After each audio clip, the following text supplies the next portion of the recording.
बादरे दरवेश दरबान नबायत बाबयद के सगे दुनिया न आयत। जवाद रजा खान एक और सूफी बुजुर्ग की कहानी लेके आपके सामने हाजिर हूं। जिन सूफी बुजुर्ग की कहानी आज आपको सुनाऊंगा उनका नाम है मियां मीर, मशहूर इसी नाम से है मियां मीर। धर्मपुरा लाहौर का एक इलाका है, वहां पर उनका मज़ार आज भी अपनी पूरी शान और शौकत के साथ कायम होता है।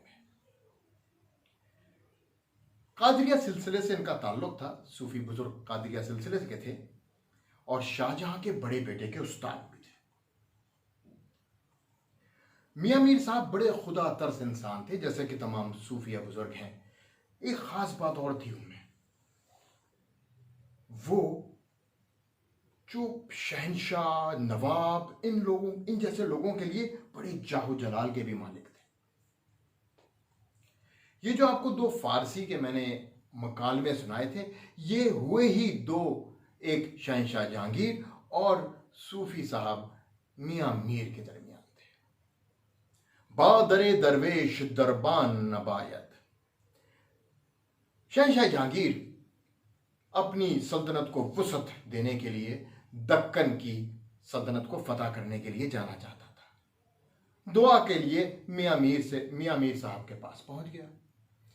मियां मीर के इस दरबार के सामने जो दरबान खड़ा था, उसने शहंशाह जहांगीर को रोक लिया। अब ये बहुत बड़ी बात थी, शहंशाह को एक दरबान रोक ले जो कि उसी की रियासत में किसी दरबार पर मुतय्यन हो।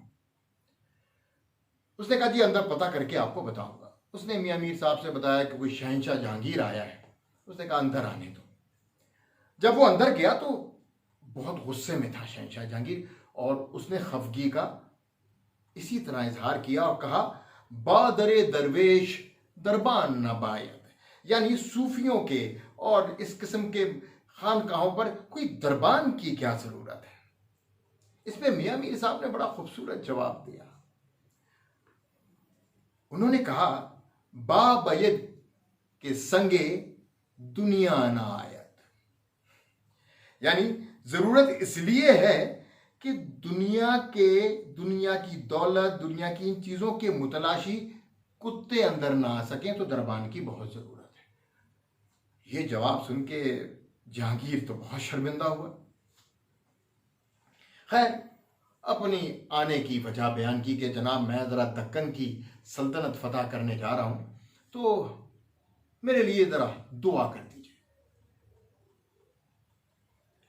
जब वो ये बातचीत कर रहा था, उसी वक्त एक और मुतवल्ली, एक और उनका चाहने वाला मियां मीर साहब का, वो अंदर आया और उसने 1 रुपया मियां मीर साहब के कदमों में रखा। मियां मीर साहब ने कहा कि यार मुझे इसकी जरूरत नहीं है, तुम उसको उठाओ इस रुपए को, और जो यहां पे सबसे गरीब आदमी है उसके हवाले कर दो। एक एक करके वो तमाम लोगों के पास गया, सबको 1 रुपया ऑफर किया, किसी ने नहीं लिखा क्योंकि कह रहे थे हमें जरूरत नहीं है। आखिर में फिर वो मियां मीर साहब के पास पहुंचा। उसने कहा कि सर ये तो किसी ने नहीं लिया रुपया, ये तो मेरे पास अभी तक पड़ा हुआ है। कि जवाब ऐसा करो, ये शहंशाह जहांगीर को दे दो, ये बड़ा गरीब आदमी है, ये बेचारा, इसके पास पूरी सल्तनत है हिंद की, लेकिन फिर भी दक्कन फतह करने जा रहा है। इसकी लालच कभी खत्म नहीं होगी, इसके पेट की आग कभी खत्म नहीं, इसको ये रुपया दे दो। जहांगीर बहुत शर्मिंदा हुआ। इस पूरे वाकये से 2 सबक तो बड़े क्लियर मिलते हैं दोस्तों। नंबर 1 कि इंसान को कनात करनी चाहिए। क्या ऐसा नहीं होगा कि उस दरबार में ऐसे लोग होंगे, उस खानकाह में ऐसे लोग होंगे जिनको रुपए की जरूरत होगी, लेकिन उनका पेट भरा होगा, तो उन्होंने वो रुपया नहीं लिया। आज की लॉकडाउन सिचुएशन देखो तो यही कुछ हालात है ना, हमारे पेट भरे हैं लेकिन हम फिर भी जखीरा अंदोजी करते हैं, अपने घरों में, अपनी दुकानों में माल भर लेते हैं। यही माल गरीब को दे दो। कनात, कितना बड़ा सबक है इस वाक़े में। और दूसरा, सूफी बुजुर्ग बहुत प्यार करते हैं सबसे, लेकिन उनके जाहो जलाल से भी डर के रहना चाहिए।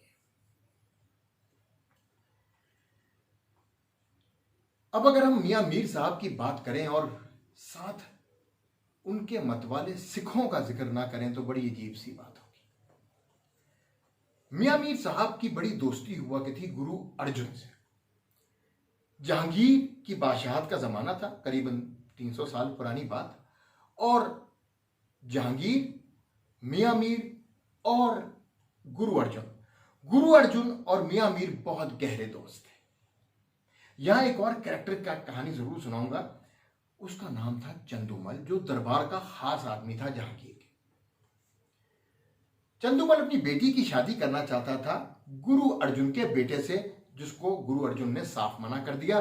तो वो बहुत गुस्से और तैश में आ गया। जब वो तैश में आया तो उसने एक साजिश बनाई, एक साजिश तैयार की, और उसने शहंशाह जहांगीर के कान भरे और कहा कि गुरु अर्जुन आपके खिलाफ साजिश कर रहा है, आपके खिलाफ बगावत करना चाहता है। अब एक शहंशाह जो कि पूरे हिंद का शहंशाह बगावत का लफ्ज सुन के जैसे रिएक्ट करेगा, वैसे ही शहंशाह जहांगीर ने रिएक्ट किया। उसने गुरु अर्जुन को सिपाही भेज के उठाया और उनको कैद में डाल दिया। ये बात जब मियां मीर साहब को पता लगी तो वो फौरन कैद खाने पहुंचे और गुरु अर्जुन से मिले। जब वो गुरु अर्जुन से मिले तो उन्होंने कहा कि तुम कहो तो मैं अभी शहंशाह वक्त से बात करूंगा और तुम कैद से बाहर निकलोगे। गुरु अर्जुन का जवाब भी बड़ा तारीखी था।